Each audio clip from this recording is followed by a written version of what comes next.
Welcome to the Michael Kouly Podcast on rethinking leadership. In these episodes, we will look at leadership with a fresh perspective and take your leadership effectiveness to the next level. For more information, go to KoulyInstitute.com and follow Michael's continuous learning insights on social media.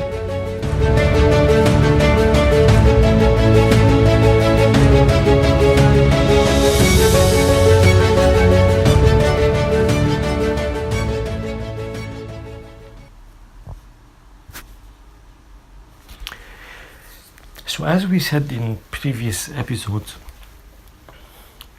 in previous podcasts, the ultimate purpose of every living organism or organization or family or person or country or even a single cell creature is to survive and to grow. This is the innate, inborn, built-in drive that we're designed to fulfill. This is the force that we're built with, the force that is born with us, that keeps, moving us forward. Survive, and grow, multiply, prosper. So that's established. Now the question becomes, how do you do that? How do you survive and grow? And because we are about rethinking leadership, another question comes to mind is how do you exercise leadership? How do you exercise leadership with survival and growth? Whether it was yours, your families, your companies, your departments, your country, your organization, how do you exercise leadership with survival and growth being the purpose? It took me more than 40 years to have this kind of clarity, to have the clarity that I'm going to talk about now on this subject, because I've thought a lot about this. And in my thinking, I went to the fundamentals. I went to the roots of this question. What constitutes the basis of our survival and growth, whether as people or groups or organizations or countries? And I have defined or codified 5 pillars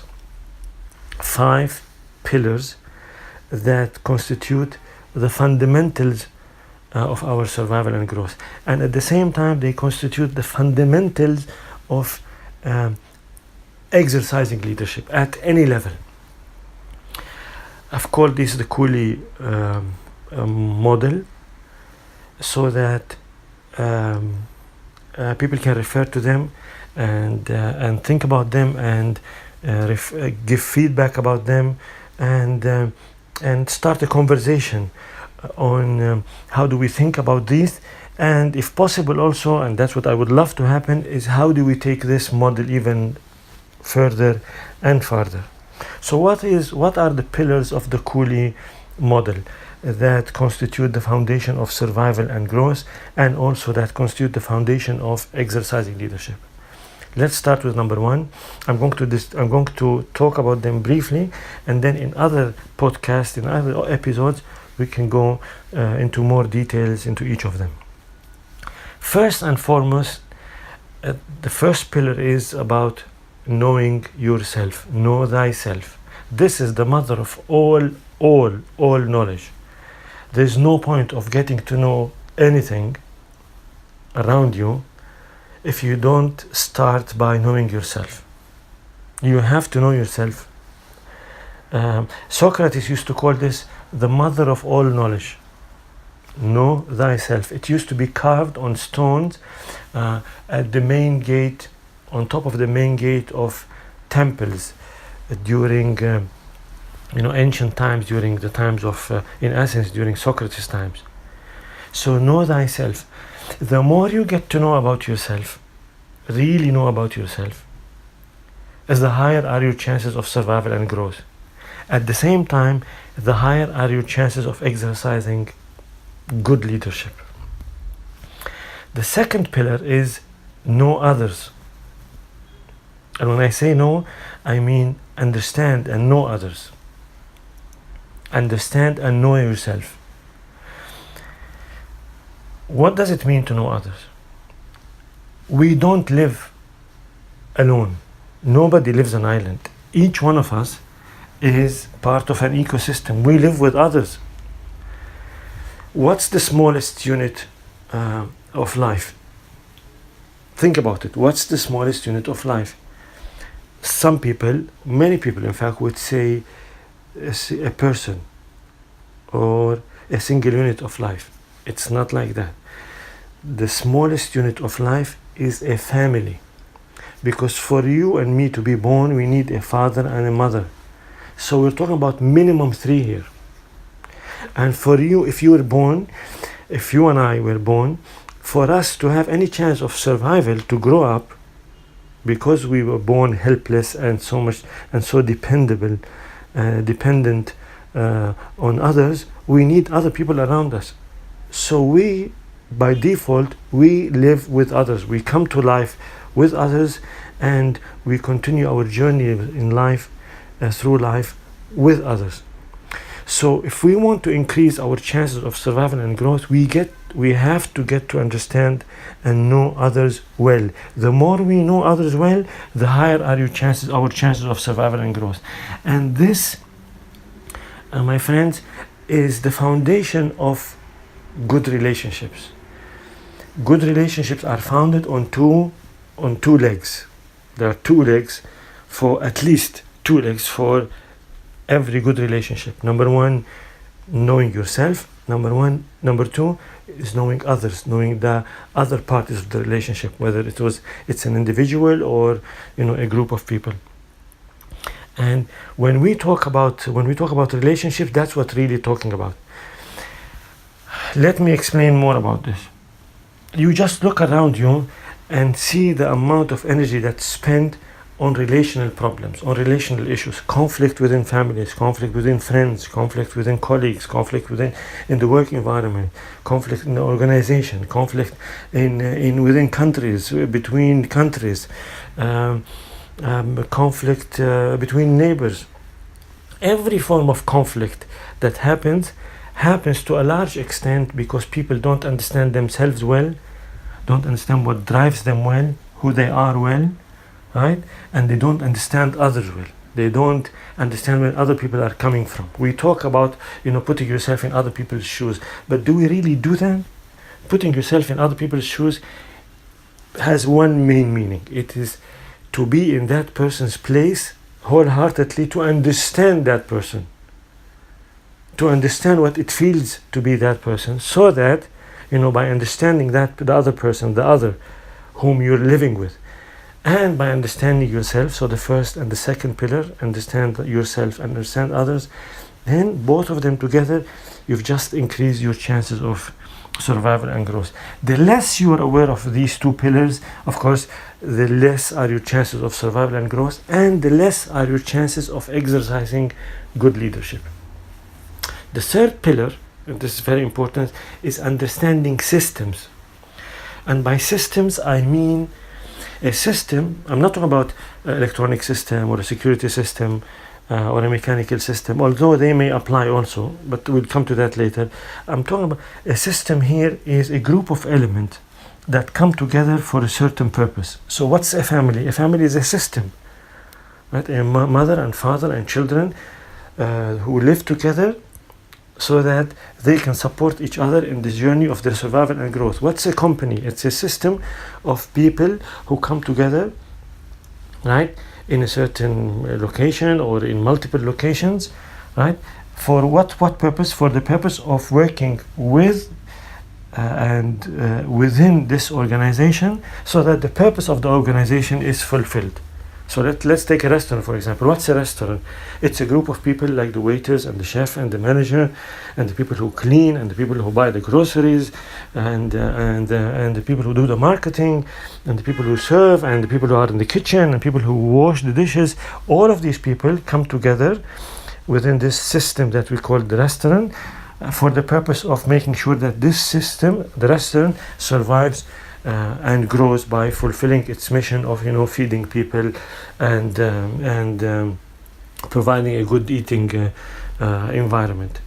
So survival, because we individually live with others in systems, it's super important that we understand systems, because we live in systems. There's no living on islands. The concept of living in island does not exist, because we live in ecosystems. And I'm sure you've heard, the word ecosystem applies to nature, how the Amazon is a comprehensive, holistic ecosystem, how planet Earth is an ecosystem where everything is connected to each other, right? I'm sure you've heard of the butterfly effect, where any change of weather in one part of the world can impact a change of weather in other part of the world. Why? Because it's all connected. It is all connected. We're all part of a connected system that's formed of many, sometimes billions of parts. So because we live in a system, our survival and growth totally depends on our ability of understanding the system. Let me give you an example. You go to England. What are the chances that you would be successful in driving in London if you don't understand how the system in London works? If you assume that the system in London is the same like the system in Paris or New York or Singapore, right, then you have a problem. Because in London they drive in their own way. So to survive and grow and enjoy the facilities of transportation within London, you have to understand how the system works, what traffic lights mean in London, what traffic lights mean in Germany, and how every system has its own character. Just like every family has its own character, has its own culture, has its own rules and regulations and folklore and protocols and habits and preferences and vocabulary and rules of conduct and rituals, right? Same thing, every department has its own thing. HR department has different rituals and culture than finance. You go to marketing, is different than sales. You go to manufacturing, is different. You go to the Ministry of Finance, is different than the Ministry of Health. It's different than the Ministry of Defense. You go to let's say country. If you live in Saudi Arabia, that's completely different than living in the United States. That's completely different than living in China. Even within the system itself, there are multiple systems. There are, let's take India for example. Dozens and dozens and dozens of different languages. Dozens of states. Each of them could be a country on its own in terms of its traditions, its habits, it's the way people dress, the way people eat, the way people function, even the language they have their own language. So surviving and growing requires that we understand ourselves, you understand yourself, number one. Number two, you understand others. Number three, you understand systems, because we live with others in systems. We don't live with others individually. You work with others in a work environment. You live with others in a village or a town or a city, in a country. This is the third super important pillar, and this is one of the big challenges. This is the mark of great leadership, is the extent that people who want to exercise leadership, or even forget about leadership now, even if you want to survive and grow without even exercising leadership, you need to become a master in understanding a system. Just imagine moving to Manhattan, to New York City. What are the chances that you optimize your life in living in New York City if you don't get to understand how New York operates, how the underground system operates, how the social system operates in New York? The more you understand it, then the more are your chances of survival and growth and of enjoying your life and of making the best out of your life in that system. So that's the third one, understanding systems. The fourth one is understanding authority. This is a huge one, because we live with others in systems that have authority. Every system has an authority. whether it's formal or informal. Every country has a government that forms an authority, or a head of state, right, that represents or is a big part of authority. Every organization has some kind of a head, whether it's called as president, chairman, CEO. Every department has a manager, has a team leader. Every team has a captain. So you show me every army has an army general or an army commander. And even within the army, there are, it cascades. It goes to, you either zoom in or zoom out. As you zoom in or you zoom out, you will see that, the small segments of this big piece, and each small segment has a head. That's an authority. Right? All of these are forms of authority. We cannot escape that. There's no system that exists without authority. Just try to think of a system where there's no authority. There's always some form of authority in that system. Now, why is it important to understand authority for your survival and growth? Because authority has access to resources. You cannot just ignore authority. Can you ignore your manager? I don't think so. You can, but there will be consequences to that. Can you ignore your boss, whomever your boss is? Again, you can, but there are consequences, because your boss is not a quote-unquote a normal person. Your boss has access to resources, has power over you within the context of you being together. If it's professional, your boss has access, he or she have access to your promotion, your salary, the kind of work you do, the kind of projects you do, the kind of working environment that you function within. And the world is littered with people who are casualties of a dysfunctional or a bad relationship with their bosses. Littered with people, brilliant people who are absolutely brilliant. I have seen so many of them in my career and in my life. Brilliant people, but unfortunately they suffer and or they get expelled or fired, or they're just agonizing to work with under an authority that is not that they don't understand, they don't get along with. So this is the fourth one. So let's count them again. Number one, first pillar is understanding yourself, know thyself. The second one is understanding other, know others. The third one is understand systems. This is your environment. Understand system. Fourth one is understanding authority. The fourth one, and this is the part that relates to leadership, is having leadership technology. I call it leadership technology. What do I mean by technology? I mean by technology the tools and the techniques and the skills that you require to exercise the art of leadership. To exercise the art of leadership, such as communication skills. What do you think are your chances of exercising leadership if your communication skills are not up to par or are not developed efficiently or properly to match the tasks that you're going to face? Right? What do you think they are? Not much. Negotiation skills. How can you even exercise leadership if you don't know how to negotiate, how to compromise? So communication, number one. Number two, negotiation, persuasion, presentation skills, problem-solving skills, right? Whatever we call all this bouquet that we call soft skills. I mean, they're called so soft but they're really hard for many reasons. We can talk about them later.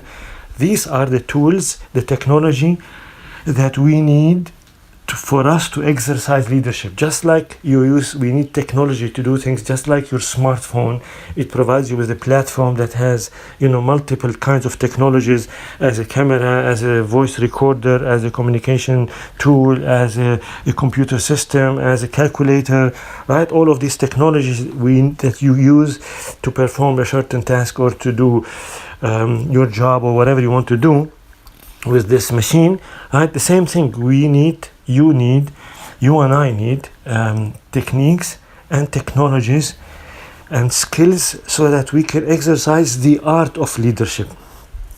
Now, once you have developed these 5 pillars, understanding yourself, understanding others, understanding systems, understanding authority, and acquiring leadership skills or leadership techniques or the technology of leadership, then your chances of surviving and growing will be much higher.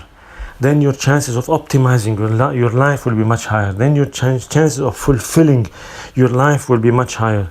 Then your chances of exercising smart and effective and intelligent and adaptive leadership are much higher, because you've just mastered the components that include you and include the elements of people around you, that includes the culture where you're operating within, right?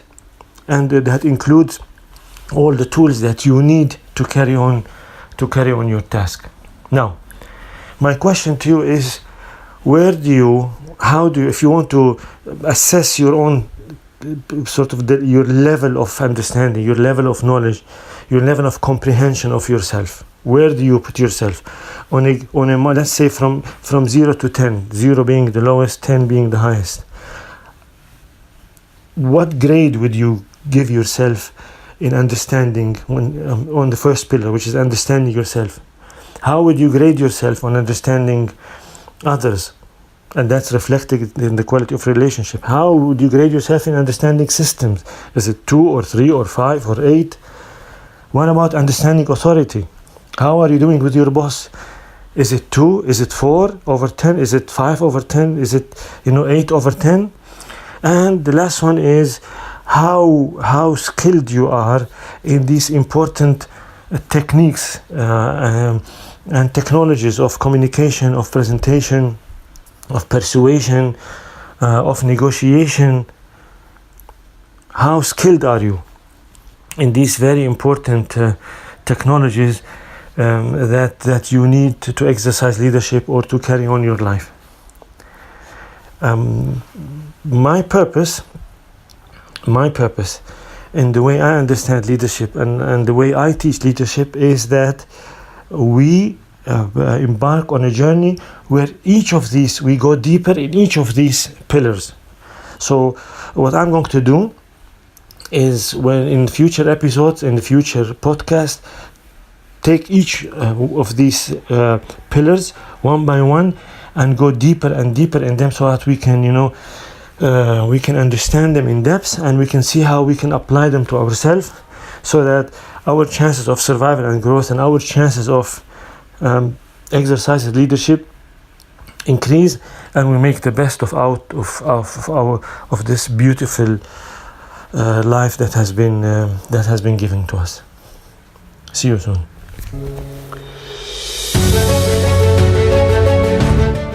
Thank you for listening to the Michael Kouly Podcast.